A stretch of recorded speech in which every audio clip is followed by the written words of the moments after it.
సిరిసిల్ల జిల్లా తంగళ్లపల్లి మండలం అంకుసాపూర్కు చెందిన బీఆర్ఎస్ సీనియర్ నేత మాజీ ఎంపీటీసీ కుంటయ్య కాంగ్రెస్ నేతల వేధింపులతో ఆత్మహత్య చేసుకున్న ఘటనపై రాజకీయ దుమారం రేపుతోంది.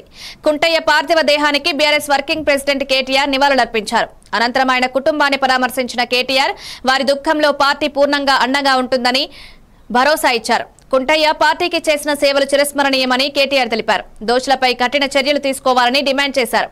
బయట రాజకీయ నాయకులంటే ఏదేదో ఊహించుకుంటారు, కానీ బయటికి ఎంత గంభీరంగా కనబడ్డా లోపల దుఃఖాన్ని దాచుకొని లోపల కష్టాన్ని కూడా అదింపెట్టుకొని ఒకవైపు ప్రజల కోసం పనిచేస్తూ మరొక వైపు తమ కుటుంబాన్ని కూడా కాపాడుకునే క్రమంలో ఒక ఒత్తిడికి లోనై మా సోదరుడు దురదృష్టవశాత్తు ఆత్మహత్య ప్రయత్నం చేయడం జరిగింది. తెలవంగానే నేను మా మండల పార్టీ అధ్యక్షులు గజబింకర్ రాజన్న గారికి, మా జిల్లా పార్టీ అధ్యక్షులు తోటాగయ్య గారికి ఫోన్ చేసి అర్జెంటుగా అత్యవసరంగా అవసరమైతే హైదరాబాద్ షిఫ్ట్ చేస్తారా, లేకపోతే ఎల్లారెడ్డిపేటలో ఉండే మన అశ్విని హాస్పిటల్ తీసుకుపోయి, ఎందుకంటే అక్కడ పాయిజన్ కేసులు ఎఫెక్టివ్గా ట్రీట్మెంట్ ఇస్తారని తెలుసు, మీరు వెంటనే తీసుకుపోండి అంటే వాళ్ళు కూడా పాపం శాయశక్తుల ప్రయత్నం చేసింది.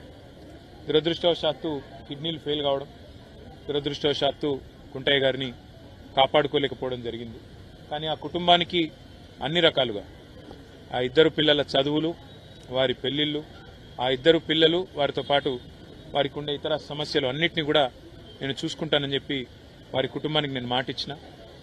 ఒక ఎమ్మెల్యే గారు పోతే ఆ కుటుంబానికి ఎట్లా అండగా ఉన్నామో ఈరోజు మా కుంటయ్య గారికి కూడా ఆ కుటుంబానికి కూడా అదే స్థాయిలో పూర్తి స్థాయిలో అండగా ఉంటాం.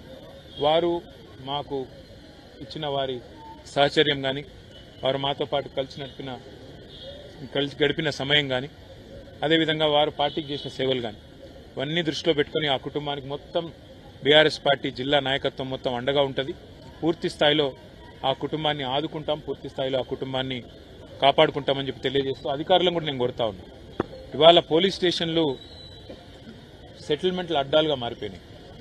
పోలీసులు అదేవిధంగా ఇతర అధికారులు ఒకటే పని పెట్టుకున్నారు, కాంగ్రెస్ నాయకులు ఏం చెప్తే చేయాలా అన్నట్టుగా విచ్చలవిడితనం ప్రదర్శిస్తూ ఉన్నారు. ఇది మంచిది కాదు. రాజకీయాల్లో గెలుస్తాము, ఓడతాం. మేము కూడా 10 ఏళ్ల అధికారంలో ఉన్నాం, కానీ గింత లేకి పనులు, గింత చిల్లర పనులు ఎన్నడూ కూడా చేయలేదు. ఇకనైనా ఇలాంటివి కాకుండా, ముఖ్యంగా ఎక్కడైనా కంప్లైంట్ వస్తే కుంటయ్య గారు కంప్లైంట్ చేసినారు,